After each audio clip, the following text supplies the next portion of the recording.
السلام علیکم ورحمۃ اللہ وبرکاتہ۔ پیر کامل قسط نمبر 12۔ سنرا کا اندازہ تھا کہ وہ اسے ملے بغیر سکنگ کے لیے چلا گیا تھا۔ یہی خیال سکندر اور کامران کا تھا۔ انہوں نے بھی اسے چند کالز کی تھی۔ چند کالز اس کے کچھ کلاس فیلوز کی تھی۔ وہ بھی چھٹیاں گزارنے کے لیے اپنے گھروں کو جانے سے پہلے کی گئی تھی۔ ہر ایک نے اسے تاکید کی تھی کہ وہ انہیں جوابی کال کرے، مگر اب وہ جانتا تھا کہ اب وہ سب واپس جا چکے ہوں گے۔ البتہ وہ سکندر اور کامران اور سعد کو پاکستان میں کال کر سکتا تھا، مگر اس وقت وہ یہ کام کرنے کے موڈ میں نہیں تھا۔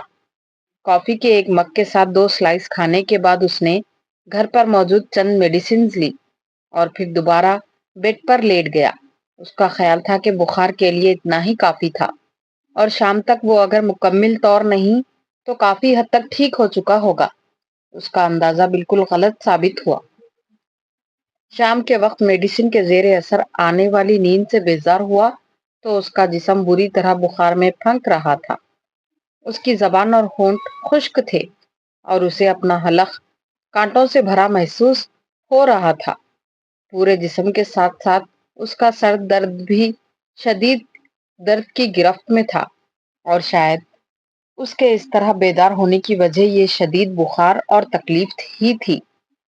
اس بار دوبارہ اوندھے بیڈ پر لیٹے ہوئے اس نے اپنے دونوں ہاتھ تکیے پر ماتھے کے نیچے رکھتے ہوئے ہاتھوں کے انگوٹھوں سے کنپٹیوں کو مسلتے ہوئے سر میں اٹھنے والی درد کی ٹیسوں کو کم کرنے کی کوشش کی، مگر وہ بری طرح ناکام رہا۔ چہرہ تکیے میں چھپائے ہوئے وہ بے حس و حرکت پڑا رہا۔ تکلیف کو برداشت کرنے کی کوشش میں وہ کب دوبارہ نیند کی آغوش میں گیا اسے اندازہ نہیں ہوا۔ پھر جب اس کی آنکھ کھلی تو اس وقت کمرے میں مکمل اندھیرا تھا۔ رات ہو چکی تھی اور صرف کمرہ ہی نہیں پورا گھر تاریک تھا۔ وہ پہلے سے زیادہ تکلیف میں تھا۔ چند منٹوں تک بیڈ سے اٹھنے کی ناکام کوشش کرنے کے بعد وہ دوبارہ لیٹ گیا۔ ایک بار پھر اس نے اپنے ذہن کو تاریکی میں ڈوبتے محسوس کیا، مگر اس بار یہ نیند نہیں تھی۔ وہ غنودگی کی کسی درمیانی کیفیت سے گزر رہا تھا۔ وہ اب خود کو کراہتے ہوئے سن رہا تھا، مگر وہ اپنی آواز کا گلا نہیں گھونٹ پا رہا تھا۔ سینٹرل ہیٹنگ ہونے کے باوجود اسے بے تحاشا سردی محسوس ہو رہی تھی۔ اس کا جسم بری طرح کانپ رہا تھا اور کمبل اس کی کپکپاہٹ کو ختم کرنے میں ناکام تھا۔ وہ جسمانی طور پر خود کو اٹھ کر کچھ بھی پہننے یا اوڑھنے کے قابل نہیں تھا۔ اسے اپنے سینے اور پیٹ میں ایک بار پھر درد محسوس ہونے لگا۔ اس کی کراہوں میں اب شدت آتی جا رہی تھی۔ ایک بار پھر متلی محسوس کرنے پر اس نے اٹھنے اور تیزی سے واش روم تک جانے کی کوشش کی، مگر وہ اپنی کوشش میں کامیاب نہیں ہوا تھا۔ چند لمحوں کے لیے وہ بیڈ پر اٹھ کر بیٹھنے میں کامیاب ہوا، اور اس سے پہلے کہ وہ بیڈ سے اترنے کی کوشش کرتا اسے ایک زور کی ابکائی آئی۔ پچھلے 24 گھنٹے میں اندر رہ جانے والی تھوڑی بہت خوراک بھی باہر آ گئی تھی۔ وہ غشی کے عالم میں بھی اپنے کپڑوں اور کمبل سے بے نیاز نہیں تھا، مگر وہ مکمل طور پر گندگی سے لتھڑے ہوئے بے بس تھا۔ اسے اپنا پورا وجود مفلوج محسوس ہو رہا تھا۔ بے جان سی حالت میں وہ اسی طرح دوبارہ بستر پر لیٹ گیا۔ اسے اپنا دل ڈوبتا ہوا محسوس ہو رہا تھا۔ وہ ارد گرد کے ماحول سے مکمل طور پر بے نیاز ہو چکا تھا۔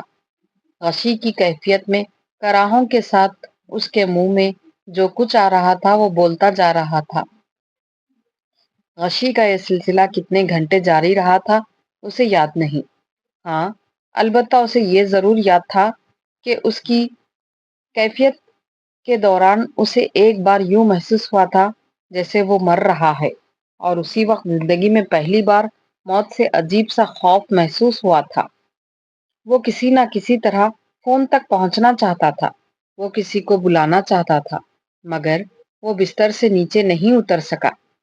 شدید بخار نے اسے مکمل طور پر مفلوج کر کے رکھ دیا تھا، اور پھر بالآخر وہ خود ہی اس کیفیت سے باہر آ گیا تھا۔ اس وقت رات کا پچھلا پہر تھا۔